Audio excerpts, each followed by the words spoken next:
আসসালামু আলাইকুম। কেমন আছেন সবাই? আশা করছি সবাই খুব ভালো আছেন। আজকে আপনাদের সাথে শেয়ার করব বাসায় আপনারা কিভাবে খুব সহজেই এই মোমোটা বানাতে পারবেন। তো আমি বাসায় যেভাবে বানাই আজকে ভাবলাম আপনাদের সাথে ঠিক সেইভাবেই শেয়ার করি। খুবই সহজ একটা রেসিপি যেটা কিনা আপনারা একবার দেখলেই বাসায় খুব সহজেই তৈরি করতে পারবেন। তাহলে চলেন শুরু করা যাক আজকে আমাদের মোমোর রেসিপি। তো প্রথমে আমি নিয়ে নিচ্ছি মুরগির বুকের মাংস। এখানে আমার 250 গ্রাম পরিমাণ বুকের মাংস আছে কিমা করা।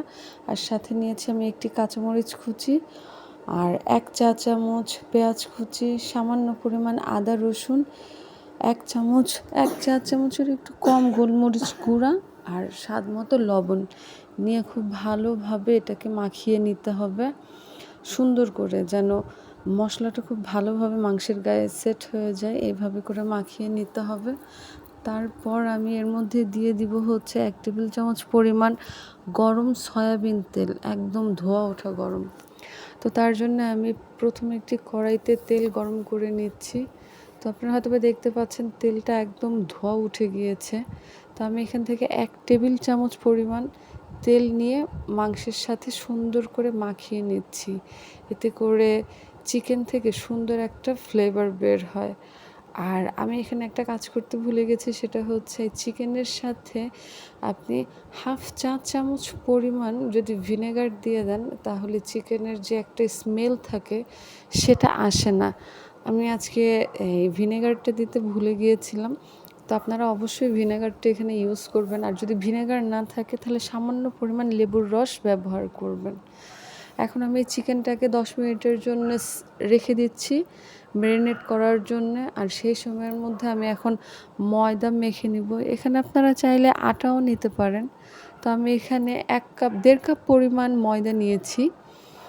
দিয়ে দিচ্ছি স্বাদ মতো লবণ। এখানে আমি 1 চা চামচ পরিমাণ লবণ দিয়েছি। আর দিয়ে দিব এখন 1 টেবিল চামচ পরিমাণ রান্নার সয়াবিন তেল। এটা দিয়ে খুব ভালো করে ময়দাটাকে মিক্স করে নিতে হবে। ডলে ডলে মাখাতে হবে যেন ময়দার গায়ে তেল আর লবণটা খুব ভালোভাবে মিশে যায়। এইভাবে করে মাখাতে হবে। আপনারা হয়তোবা দেখেই বুঝতে পারছেন যে কিভাবে আমি মাখাচ্ছি। এটা তেমন কিছুই না, আমরা বাসায় রেগুলার যে রুটি বানাই ঠিক সেই রকম হবে আর কি। সেইরকম একটু রুটি বানাতে হবে। পরিমাণ মতো পানি দিয়ে আমি এখানে অল্প অল্প করে পানি দিচ্ছি আর মাখাচ্ছি। পানির কোনো মাপ নেই এখানে। আপনি যতক্ষণ পর্যন্ত আপনার মনে হবে যে না আমার আটাটা মাখানো হয়নি, ঠিক ততক্ষণ পর্যন্ত আপনি একটু একটু করে পানি দিবেন আর এটা মাখাতে থাকবেন। আপনার মাখাতে মাখাতে দেখবেন বাসায় আমরা যেরকম পরোটা বা রুটির খামিরটা করি ঠিক সেই রকমই হবে। এটা বেশি নরম করা যাবে না।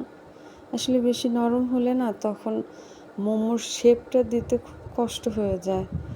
আর এটা একটু সময় নিয়ে মাখাবেন। আপনি যত ভালো করে মাখাবেন আটাটা ঠিক ততটাই স্মুথ হবে আর আপনার মোমোর শেপটা দিতেও খুব সহজ হবে। তো দেখতে পাচ্ছেন আমার আটাটা কতটা মসৃণ হয়েছে। এখন এটাকে আমি 10 মিনিটের মতো ঢাকনা দিয়ে ঢেকে রাখবো। তো এই তো দেখতে পাচ্ছেন। আর 10 মিনিট পরে আমি এখন চলে এসেছি। আর দেখেন আমার আটাটা 10 মিনিট পরে অনেকটাই নরম হয়ে গিয়েছে। এটা আমার মোমো বানানোর জন্য একদম পারফেক্ট। আপনারাও এরকমই করবেন, খুব ভালোভাবে মেখে তারপর রেখে দেবেন। আর যদি আপনাদের হাতে সময় বেশি থাকে তাহলে আপনারা আরও কিছুক্ষণ সময় রাখতে পারেন, এতে করে আটাটা খুব ভালোভাবে সেট হতে পারে। তো এই তো আমি এখান থেকে এখন ছোট ছোট লিচি কেটে নিচ্ছি। আমার লুচি বানানো যায় ঠিক ওই রকম সাইজের করে আমি লেচি কেটে নিচ্ছি। আর আপনারা চাইলে এরকম ছোট ছোট করে লেচি কেটে রুটি বানিয়ে নিতে পারেন, নয়তো আবার চাইলে বড় একটি রুটি বানিয়ে সেটা থেকে এই ছোট ছোট করে কেটে তারপর নিতে পারেন। তো আমার কাছে এটাই সুবিধা মনে হয়। তো আমি এভাবেই নিলাম। আমি একসাথে বেশ কয়েকটি রুটি বানিয়ে নেব। আর আমি রুটিটা বানানো কি আসলে আমরা যেরকম বাসায় রুটি বানাই ঠিক সেই রকমই। তো সামান্য কিছু ময়দা দিয়ে তার উপরে আমি রুটিটা বানিয়ে নিচ্ছি ছোট ছোট করে, লুচির মতো করে আমি বানিয়ে নিচ্ছি। একসাথে আমি প্রায় 8-10টা রুটি বানিয়ে তারপর আমি মোমোর শেপ দিব। এতে করে আমার মনে হয় কাজটা সহজ হয়, কারণ আমি যেহেতু এটা একসাথে স্টিম করব, তো সবগুলো একসাথে রেডি করলে স্টিম করতে সুবিধা হয়। তা আপনারা এইভাবে করে দেখবেন, আশা করি আপনাদেরও সুবিধা হবে। আর আমি আসলে মোমোর শেপটা ওই রকম দিতে পারি না। আমার মনে হয় আপনারা যারা বাসায় মোমো বানান, আপনারা আমার থেকে সুন্দর করে বানাতে পারেন। তা আপনারা কে কীরকমভাবে মোমো বানান অবশ্যই আমাকে কমেন্টস করে জানাবেন। আর এই তো আমার চিকেনটা আমার ম্যারিনেট করা হয়ে গিয়েছে। খুব সুন্দর একটা স্মেল বের হয়েছে চিকেন থেকে। আপনারা যদি বাসায় বানান তাহলে আপনারা বুঝতে পারবেন যে এটা আসলে কতটা সহজ। এখন আমি পরিমাণ মতো চিকেন দিয়ে দিচ্ছি প্রতিটা রুটির মধ্যে। তো আসলে এটা ডিপেন্ড করে যার যার উপর, কে কীরকম খেতে চায় সেটার উপর ডিপেন্ড করে এখানে পুরটা দিবেন আপনারা। তো প্রথমে আমি একটা শেপের মোমো দেখিয়ে দিচ্ছি, একটা ডিজাইনের মোমো। তো যদি আমি ওই রকম ভালোভাবে পারি না, তারপরও যতটুকু পারি সেটাই আপনাদের সাথে শেয়ার করছি। এই তো। আর আমার মনে হয় মোমো জগতে এইটাই বোধহয় সব থেকে সহজ একটা টেকনিক মোমো বানানোর। তো আমার কাছে এটাই ভালো লাগে, খুব সহজে আর খুব তাড়াতাড়ি অনেকগুলো মোমো তৈরি করা যায়, কোনো ভেজাল ছাড়া, কোনো ঝামেলা ছাড়া। হ্যাঁ, এই তো এইভাবেই আমি আপনাদেরকে আরেকটা দেখিয়ে দিচ্ছি। জাস্ট মাঝখানে একটু চিকেনের পুর রেখে আমরা যেরকম পুলি পিঠা বানাই সেরকম পুলি পিঠার মতো চারিদিক একটু হাতে প্রেস করে নিয়ে বাস দুটো মাথা একসাথে লাগিয়ে দিতে হবে। এই তো হয়ে গেল একটা মোমো। অনেকটা দেখতে শাপলা পাতার মতো। যাই হোক, এই ডিজাইনটা আমার কাছে খুবই ভালো লাগে আর বানাতেও সহজ, একসাথে অনেকগুলো বানানো যায়। তো এখন আপনাদেরকে অন্য আরেকটা শেপের মোমো আমি দেখাবো।